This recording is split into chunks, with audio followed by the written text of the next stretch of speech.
હાલો, હું વર્ષાબેન કટકિયા.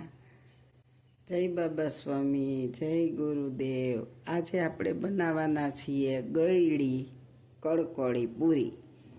એને માટે આપણે એક કચોરું ભરીને લોટ લીધો છે, એને આપણે ચાળી લેશું.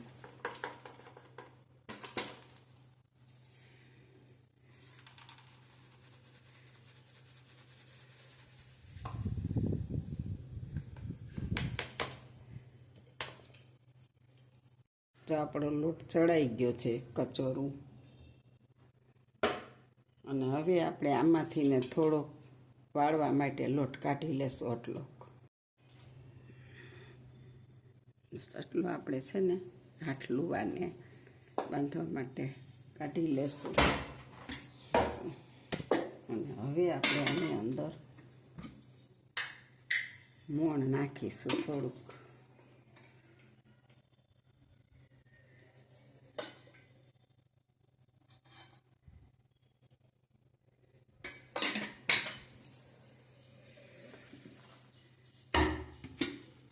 હવે આપણે આને મોણ અસલ દઈ દેશું.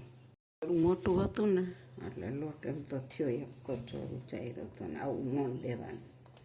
જો આવું મુઠ્ઠી પડતું મોણ દઈ દેવાનું, એટલે પૂરી છે ને સરસ. આપણે ગોળનું પાણી ઉકાળીને સરસ બનાવી લીધું છે, ને આ ગોળના પાણી હવે આપણે લોટ બાંધવાનો છે. ગોળનું પાણી છે ગાળી.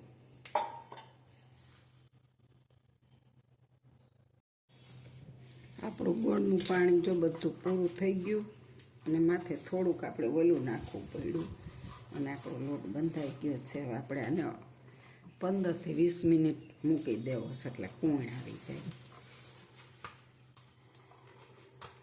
હવે આને 15 થી 20 મિનિટ ઢાંકીને મૂકી દેવું. આપણે ગળ્યા લોટને આપણે ઢાંકીને મૂકી દેવાનો છે. હવે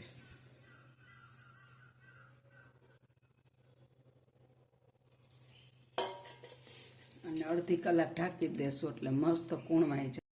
હવે આપણે લોટને 15-20 મિનિટ થઈ ગઈ છે. થોડું કેવું તેલ નાખી અને આપણે કૂણવી લેશું આને.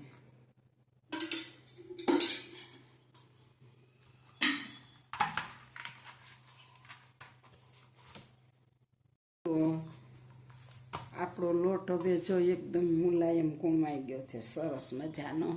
અને હવે આપણે આના લુવા વાળી અને નાના નાના લુવા વાળી અને પૂરી બનાવશું. હવે આપણે આ ગળ્યો લોટ કૂણવાઈ ગયો છે, અને હવે આપણે આના નાના નાના લુવા કરવાના છે, મસ્ત એક સરખા પૂરી વણવા માટે.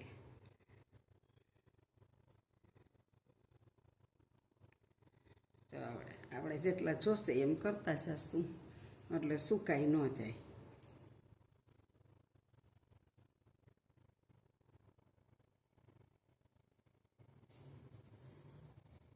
આવી રીતે લુવા બનાવી લીધા છે. હવે આપણે એક એક લુવો લઈ અને સરસ પાતળી પાતળી પૂરી વણવાની છે, એકદમ મસ્ત.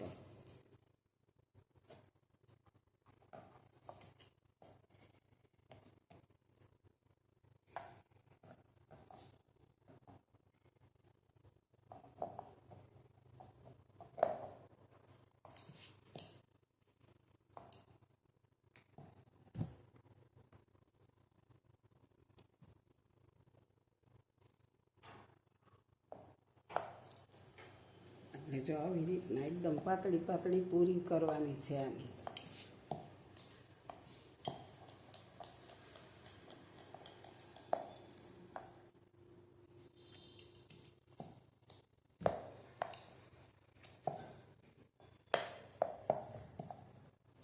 અને થોડીક આપણે જાડી પૂરી પણ બનાવવાના છીએ. આ ગળી છે ને ડબ્બો ભરીને આપણે 8-10 દિવસ સુધી ખાઈ શકીએ. કડકડી હોય ને તો ઓલી પૂરી 2-3 દિવસ બગડી જાય, એટલે અમે વધારે આવી જ બનાવી.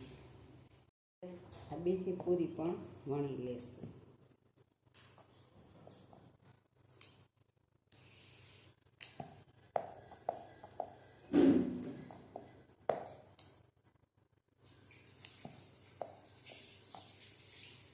હવે આપણે આવી રીતના બધી પૂરી વણી લેવાની છે. તો જો આપણી ગળી પૂરી બધી વણાઈ ગઈ છે. એક થર, બીજા કાગળનો થર અને આ ત્રીજો, 3 કાગળ ઉપર આપણે પૂરી એક કચોરાની ઘણી બધી થઈ, મોટી મોટી કડકડી બનાવવાની છે. હવે આપણે એને તળવાની છે. સાથે જોઈ લ્યો આપણે નાના નાના વાનવા પણ બનાવ્યા છે. એનો તો આપણે એકવાર વિડીયો મૂકી દીધો હતો એટલે નથી બતાવ્યો, પણ આપણે આજ વાનવા હોતે બનાવ્યા છે. જો આપણે ગળી પૂરી હવે તળાવવા માંડી છે. મસ્ત બની ગઈ તળીને. જો હું તમને ભાંગીને બતાવું. જો એકદમ મસ્ત પોચી અને એકદમ કુરકુરી, અને આ ડબ્બો ભરીને રાખીને તો 15 દિવસ લગી એવી ને એવી રહે. અને આપણે હાઈરે છે ને આ ગળી પૂરી તરાય છે.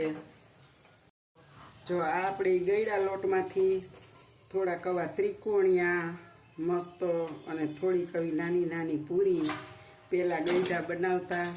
આ જૂની આ વિસરાતી વાનગી કહેવાય. કોઈને ભાવે, કોઈને ન ભાવે. અમારા ઘરમાં તો બધાને ભાવે, એટલે અમે થોડીક આવી પૂરી કરી છે. બીજી કડકડી પૂરી કરી છે. આવી એકદમ જો મસ્ત બને છે. જો આ જોઈ શકો, બહુ મસ્ત બને છે. એટલે તમે પણ બનાવજો.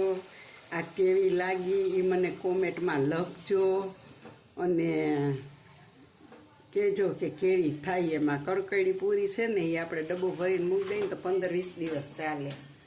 મારી રેસીપી સારી લાગી હોય તો લાઈક શેર કરજો. આવજો. જય બાબા સ્વામી, જય ગુરુદેવ.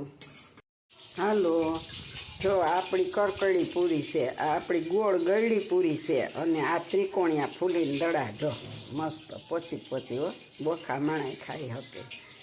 જોઈ ગયા.